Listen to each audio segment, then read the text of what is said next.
ये mostly women को क्यों टारगेट करते हैं? देखिए मैम, सबसे इम्पोर्टेंट ये है कि अगर आप देखेंगे तो यही एकमात्र ऐसा क्राइम है जो बिल्कुल इम्पार्शियल है। कोई हमारा फेक प्रोफाइल बना करके अगर हमें ब्लैकमेल करता है या उस कंटेंट को यूज़ करके, अब जैसे फेक इमेजेस वगैरह बनाना या फेक वीडियोस बनाना, तो इस चीज़ के लिए हम क्या कर सकते हैं? तो सबसे पहले तो पब्लिक प्रोफाइल और पर्सनल प्रोफाइल अलग अलग रखें।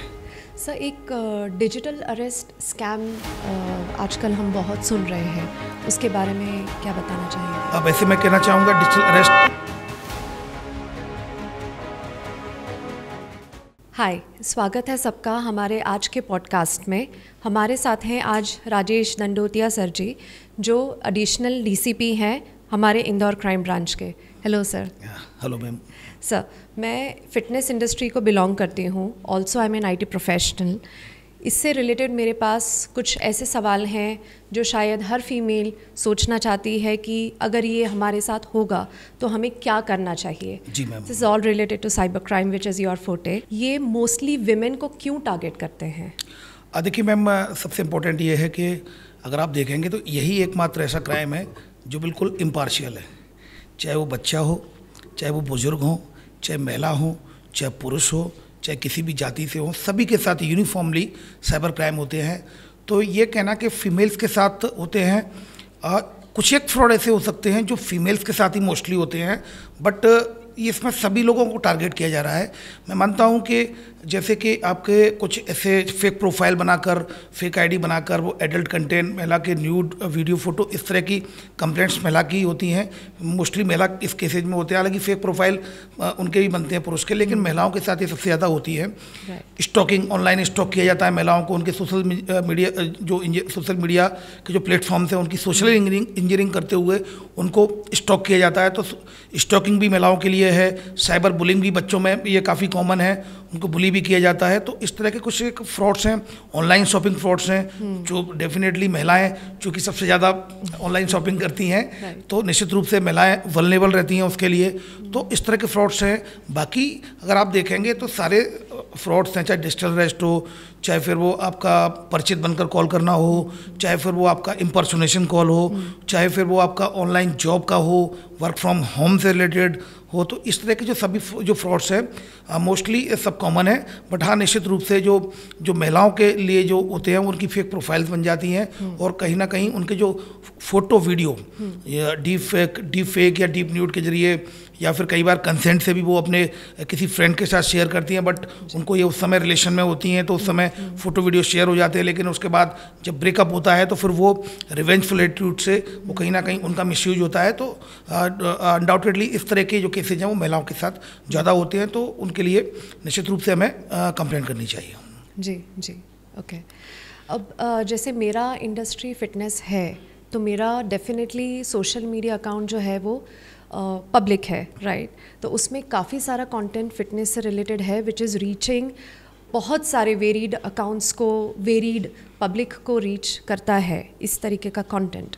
तो ऐसे में अगर कोई हमारा फेक प्रोफाइल बना करके अगर हमें ब्लैकमेल करता है या उस कंटेंट को यूज़ करके, अब जैसे फेक इमेजेस वगैरह बनाना या फेक वीडियोस बनाना, तो इस चीज़ के लिए हम क्या कर सकते हैं? देखिए मैम, सबसे इम्पोर्टेंट तो ये है कि चूँकि आपकी पब्लिक प्लेटफॉर्म पर है तो निश्चित रूप से सबसे पहले तो पब्लिक प्रोफाइल और पर्सनल प्रोफाइल अलग अलग रखें।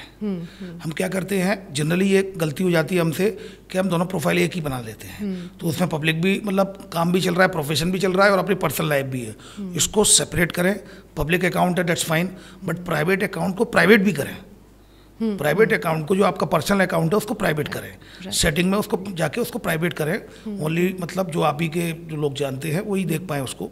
दूसरा, जो पब्लिक अकाउंट्स होते हैं, अगर आपकी फ़ोटो वीडियो का यूज कर रहे हैं तो उसकी आप रिपोर्ट न तो केवल अपने उस अकाउंट में भी करें जिस सोशल मीडिया प्लेटफॉर्म पर आपका अकाउंट है, उसके अलावा उसकी कंप्लेंट आप एक में जो गवर्नमेंट की जो I4C है, जो एक जो national cyber crime reporting portal है, इसके लिए www.cybercrime.gov.in आप इस पर कंप्लेंट कर सकते हैं वो पर्टिकुलर उस फेक प्रोफाइल के बारे में कि इसके द्वारा किया गया है।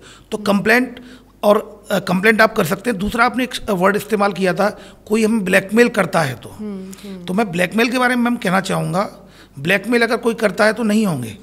हम ब्लैकमेल होते हैं, ओके, तब ब्लैकमेल कंप्लीट होता है। अगर हम नहीं होंगे तो ब्लैकमेल नहीं होगा। हम होते हैं, हमने माइंडसेट ऐसा बना लिया, ये आपका फोटो है वायरल हो जाएगा, तो मुझे क्या करना है, 1000 रुपीज़ मुझे मेरे अकाउंट में डाल दीजिए। ब्लैकमेल हम होते हैं, इसलिए ब्लैकमेल है।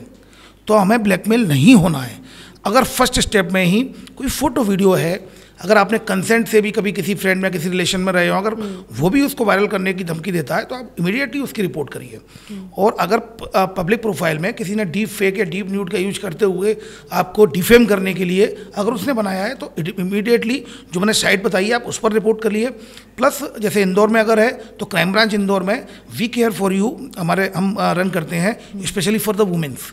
तो उनके लिए वी केयर फॉर यू है। सभी संबंधित थाने में जाकर आप, ऊर्जा डेस्क बनी हुई हैं, तो वहाँ पर भी महिला सब इंस्पेक्टर बैठी हुई है, आप वहाँ जाकर अपनी कंप्लेंट रजिस्टर्ड करा सकते हैं। 181 है जो नेशनल हेल्पलाइन नंबर है वुमेन्स के लिए, 181 में भी आप कंप्लेंट रजिस्टर्ड करा सकते हैं। और आपको लगता है, और पूरा जैसे वी केयर फॉर यू, जैसे आप हमारे यहाँ अगर रियल चौर क्राइम ब्रांच पर रीगल चौराहे पर है, तो आप वहाँ पर कंप्लेंट करेंगे, आपकी कंप्लेंट का बड़ा ध्यान रखा जाएगा, प्राइवेसी मेंटेन की जाएगी, क्योंकि सेंसिटिव नेचर की जो कंप्लेंट्स होती हैं वो कभी भी इलेक्ट्रॉनिक मीडिया, प्रिंट मीडिया या लॉ एनफोर्समेंट एजेंसी के लिए के भी गाइडलाइन है माननीय उच्च न्यायालय की, उच्चतम न्यायालय की। तो वो गाइडलाइन में हम करते हैं, सभी की प्राइवेसी को मेंटेन ध्यान रखते हुए, उस कंप्लेंट की सेंसिटिविटी को ध्यान रखते हुए हम एक्ट करते हैं। तो किसी को घबराने की जरूरत नहीं है। अगर उसके साथ अगर कोई वीडियो फोटो अगर ब्लैकमेल कर भी रहा है, तो फर्स्ट स्टेप यही है कि उसकी रिपोर्ट करें। राइट। सर, एक डिजिटल अरेस्ट स्कैम आजकल हम बहुत सुन रहे हैं, उसके बारे में क्या बताना चाहेंगे? अब ऐसे मैं कहना चाहूँगा, डिजिटल अरेस्ट हम सुन रहे थे 2024 में, ये काफ़ी ज़्यादा इस तरह का जो साइबर फ्रॉड काफ़ी ज़्यादा हुआ था, बट सर्टेनली अभी थोड़ा सा इसमें काफ़ी अवेयरनेस कैंपेन चलाया गया है। डिजिटल अरेस्ट में हम लॉ एनफोर्समेंट एजेंसी बनकर, कोई अगर आपको वीडियो कॉल पर लेकर डर दिखाकर और पैसा लेता है तो उसको डिजिटल अरेस्ट कहते हैं। और चूँकि मैं आपको इस पॉडकास्ट के माध्यम से व्यूअर्स को बताना चाहूँगा कि लॉ एनफोर्समेंट एजेंसी कभी भी किसी को डिजिटली अरेस्ट नहीं करती हैं, केवल और केवल फिजिकल अरेस्ट होता है। डिजिटल अरेस्ट नाम का शब्द कुछ भी कानून में नहीं है, तो इससे घबराने की ज़रूरत नहीं है। Okay, thank you sir. Sir, also हम जैसे डिफ्रेंशिएट कैसे कर सकते हैं कि फेक पुलिस हैं या रियल पुलिस हैं, क्योंकि आजकल आइडेंटिटी थेफ्ट बहुत फ्रीक्वेंटली होता है और बहुत प्रोमिनेंटली होता है, तो हम कैसे डिफ्रेंशिएट कर सकते हैं? जो दिखाते हैं वो होते नहीं हैं, और जो होते हैं वो दिखाते नहीं हैं। सबसे पहला पॉइंट, कोई अगर वर्दी के साथ फ़ोटो है तो ज़रूरी नहीं है कि पुलिस ऑफिसर हो। अगर वो आपको कॉल करता है, सबसे पहला काम उनसे यही करिए, सर आप व्हाट्सअप कॉल ना करें, सर आप ऑफिशियल नंबर से कॉल करें, सर आप लैंडलाइन से कॉल करें। पहला आपको सीधे स्टेट अवे उनसे ये बोलना है, सर आप लैंडलाइन से कॉल करें, सर व्हाट्सअप कॉल ना करें, आप अपने ऑफिशियल नंबर से कॉल करें। क्योंकि सर आजकल फेक पुलिस वाले भी कॉल करते हैं, तो इसलिए मैं ऐसा स्टेप ले रही हूँ। तो कृपया करके आप अपने ऑफिशियल नंबर से कॉल करें, नंबर 1। नंबर 2, जैसे ही वो आपसे पैसा मांगने की बात करे तो आप इमीडिएटली समझ जाएं ये फ्रॉड है। लॉ एनफोर्समेंट एजेंसी कॉल करके पैसा नहीं मांगती है कि हमें आपका लड़का 3 लड़कों के साथ रेप के केस में फंस गया है, वो 1 लाख रुपए दीजिए तो बच जाएगा। जैसे ही कोई पैसा मांगे इमीडिएटली आप समझ जाएं ये फ्रॉड है, फेक है। तो सेकंड पॉइंट ये है। थर्ड, कोई भी जो इन्वेस्टिगेटिंग एजेंसी होती है, लॉ एनफोर्समेंट एजेंसी है, वो सुनवाई का पर्याप्त अवसर देती है। एक प्रोसीजर के तहत वो काम करते हैं। ऐसा नहीं है कि जल्दी जल्दी दिखाएं। क्या होता है कि वो अगर पैनिक क्रिएट कर रहा है और जल्दी जल्दी आप पैसा डालिए, इसका मतलब ये है पैनिक क्रिएट कर रहा है, उसको पता है कि अगर ये कॉल कट गया तो इसके बाद शायद ये ट्रैप ना हो पाए। तो अगर जल्दी जल्दी करे तो समझ जाएं कि ये नकली व्यक्ति है। Right. Thank you so much sir. आपकी ये दी गई इन्फॉर्मेशन हम सब के लिए, हम स्पेशली फीमेल्स के लिए बहुत इम्पॉर्टेंट है, और रादर सभी के लिए बहुत इम्पॉर्टेंट है। हमें साइबर क्राइम से बच के रहना है, और आपने जो भी हमें बताया है वो डेफिनेटली सबको नोट कर लेना चाहिए, सारे numbers. And thank you so much sir आपके टाइम के लिए। Thank you. जय हिंद।